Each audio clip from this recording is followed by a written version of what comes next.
Do you feel like everyone else is crushing their marathon training and you always seem to have something bothering you and just holding you back from achieving your personal best marathon time? Well, in that case, this video is for you because I have been there so many times.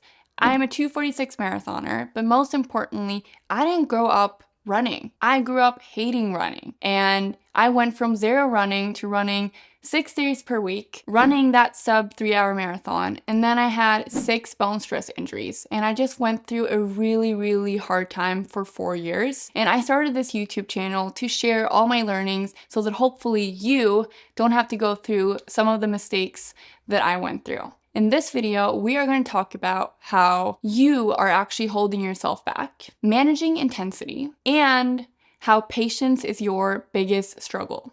So let's get into it. You are holding yourself back. So your mentality of wanting to do more, whether that be increasing your mileage, running faster, that is actually holding you back. And this is why you probably see people who are doing less than you and they seem to be doing better. And that's because you are doing a little bit too much and your body isn't absorbing that. And then you're getting injured.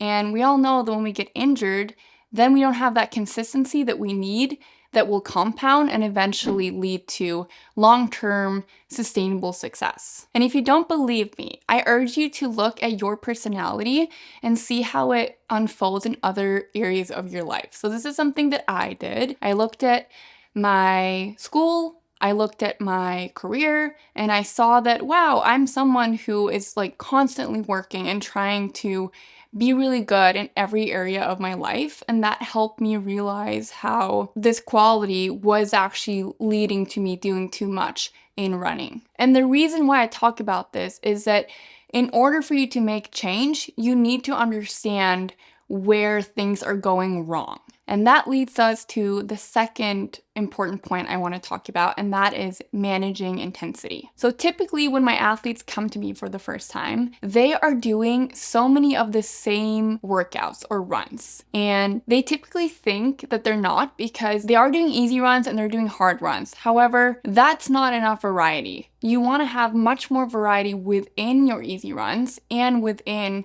your faster runs. So for example, for me, that looks like having some runs at 120 heart rate because as you all know, if you follow my channel, I train on heart rate and I train on time on feet. That means that some of my runs are 120, they're recovery runs. Others are more like 130, some are 135, some are 140 or 150, but there is a lot of variety within what I call an easy run. And the same goes for my threshold runs. I will have harder weeks and I will have easier weeks, or what I call deload weeks. And that means that not only is the duration of which I'm working at threshold shorter or longer, but also the specific target at threshold will be higher or lower. So for example, I could be doing a threshold run which is right at my lactate threshold, which is going to be 183 to 186, which is quite high. And this is also something that's important to be aware of if you're training on heart rate, is how there is such a huge difference between individuals. So for example, my max heart rate is 197, which means that my lactate threshold is going to be at a different point than yours. So what I recommend here is to get a VO2 max test, calculate your individual heart rate zones, and then work with a coach or have a training plan that is customized to you. And if you're curious about how to manage intensity, then check out this video where I talk about that.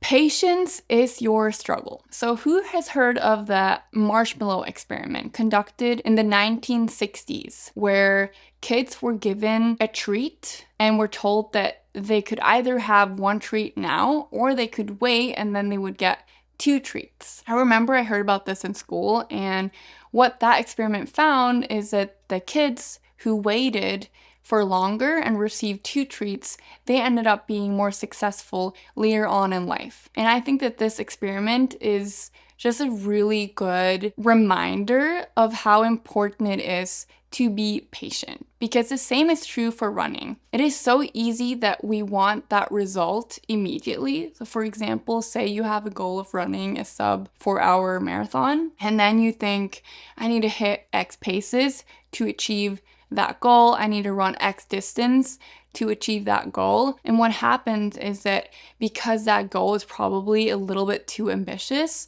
is that you're overshooting your training, and then you end up getting injured and just prolonging you achieving that goal. So what I instead recommend is really working with your body based on where it is currently at and having this long-term focus. Because if you can manage to be patient and if you can manage to see sustainable small improvements, that is going to compound, and that's going to lead you to not only achieve that 4-hour marathon goal, for instance, but probably surpass any of the goals you ever would have imagined. I also want to mention that a lot of us have this mentality that it has to be hard in order for it to mean you're making progress. And this is false. This is straight out false. Personally, I've been running 80-mile weeks, and it has been feeling easier than some of my 40-mile weeks. And that is because I'm training smarter and I'm actually absorbing the training. And while I probably would have gotten a little bit fitter faster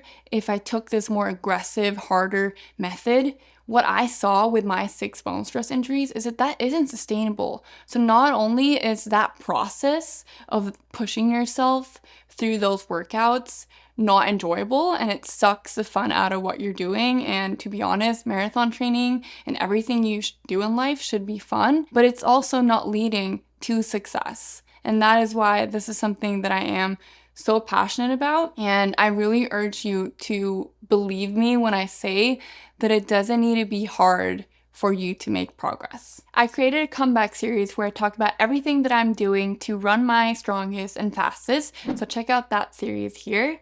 And I also have marathon training plans, so I've left a link to that in the description if you're looking for a marathon training plan based on heart rate and on time on feet. And I also do one-on-one coaching, so fill out my form to work one-on-one with me. Thank you so much for watching.